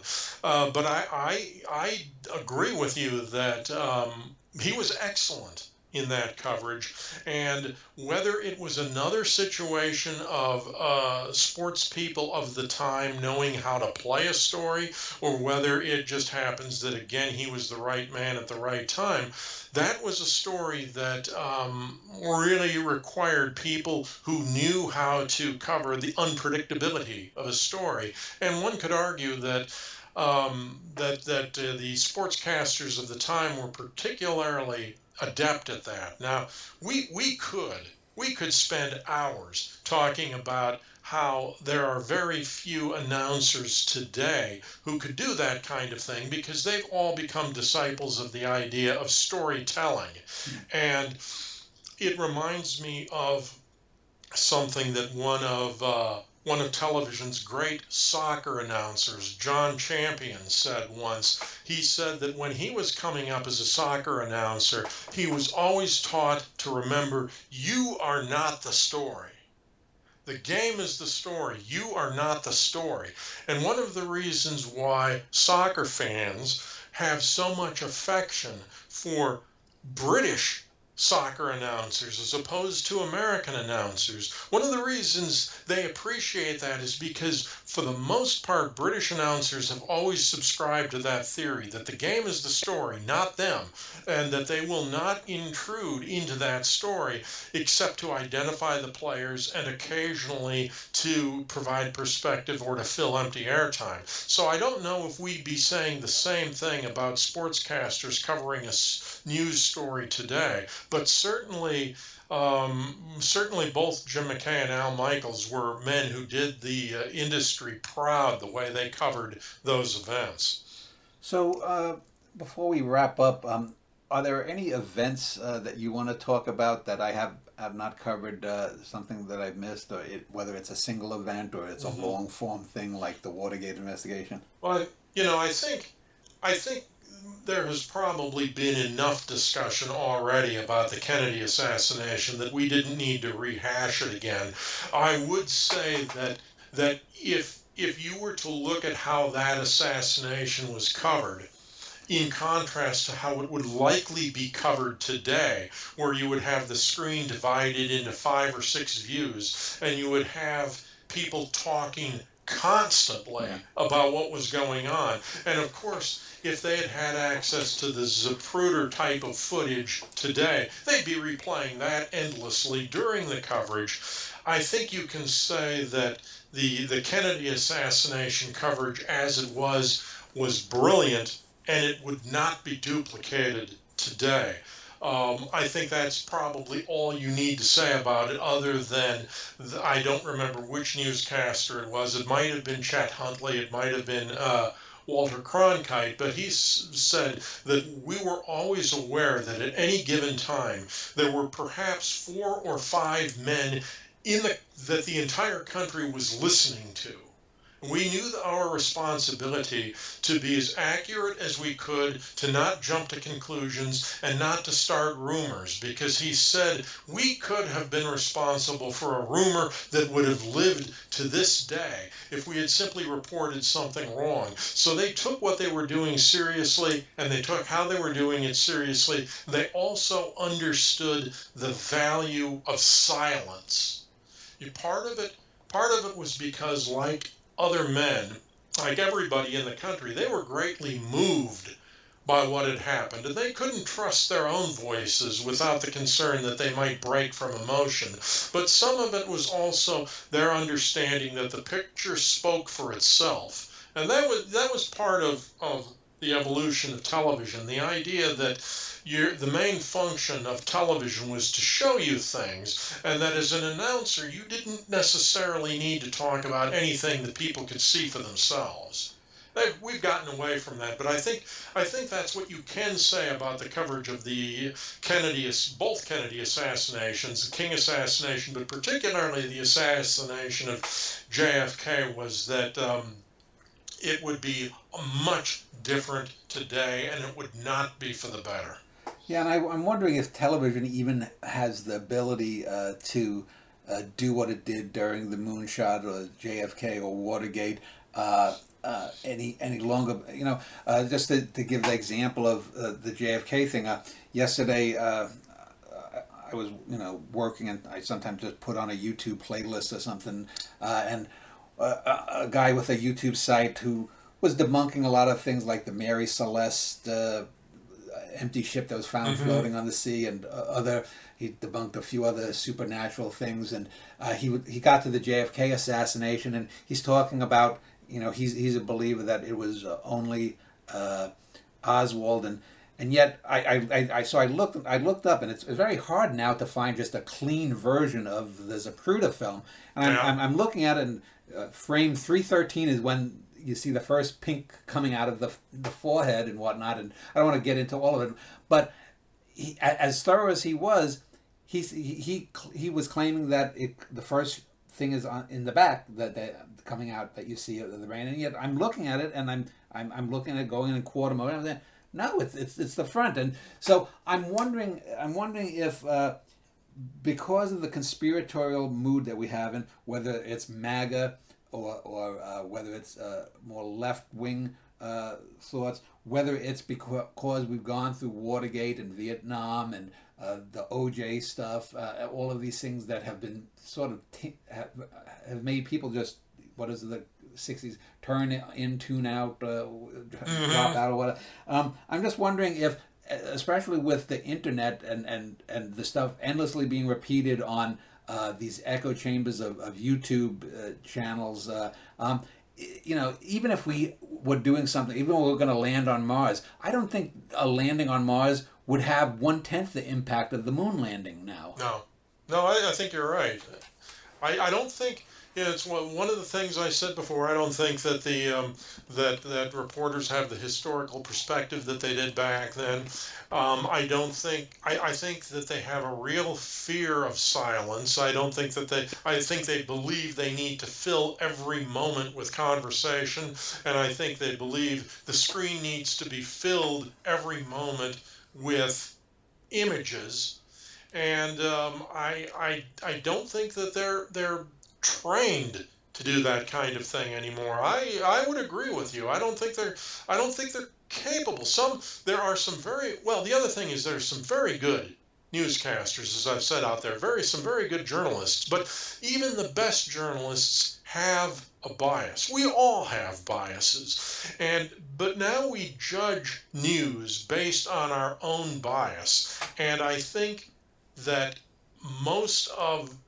many of the journalists have that bias in their own reporting, one way or the other. They have their story, they have their agenda, they have what they want to push, consciously or subconsciously, and I don't think that they are equipped through training or thought or instinct to be able to come on there and do a story like that the way they did back then.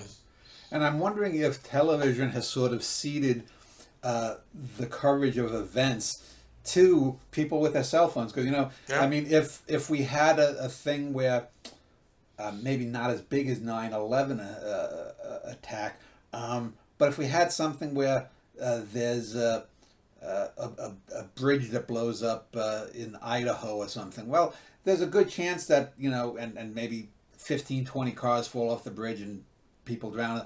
Someone's there going to have a cell phone, Yep. and the immediacy, going from newsreels to network television to cable television to everyone having their cell phone with a camera. It's not going to be there. And so that information isn't even going to be, even if we had responsible people in television news, they're not going to get it first. No, well, I would argue that if I were a bureau chief for a network, if they still have such things, and there was a major event coming up, let's just say, for the sake of argument, a motorcade. And if one of my reporters was arguing, we need to have some cameras stationed along the way in case something happens. As a bureau chief, I'd probably be saying, yeah, but think of the expense of that. Think of what it's going to cost, manpower, technology. If anything does happen, somebody's going to get it on their cell phone camera, and we'll get it that way. I think that's probably the mentality. So just to close things, do you have any final thoughts on the whole 75-year so arc of television's coverage of events, pro or con? Well, our television's ability to cover events has improved dramatically, especially the technological ability. I think that the ability of how they cover the events has gone down. And part of it is television's fault. Part of it is our culture's fault, if you want to call it fault. Part of it is the way we consume our news. But I think we are getting technically far superior coverage than we could ever have hoped for. But qualitatively, it's a disaster. It makes you appreciate the few times that television really does do a good job, because if you think of it, all of the advantages television has, the immediacy, the ability to show the pictures as they happen, there's a lot to be said for what television is capable of doing. Unfortunately, there's also a lot to be said for how capably they are doing it. And I think for someone like me who's been a news junkie from way back, it's why I can go and watch news events on YouTube and appreciate the way it used to be, and look at it today and just kind of shake my head. Well, we'll be back then sometime in a few weeks or a month or so with another edition of American TV with Mitchell Hadley. And so thanks, Mitch, for your thoughts again. Always a pleasure, Dan. Looking forward to the next time.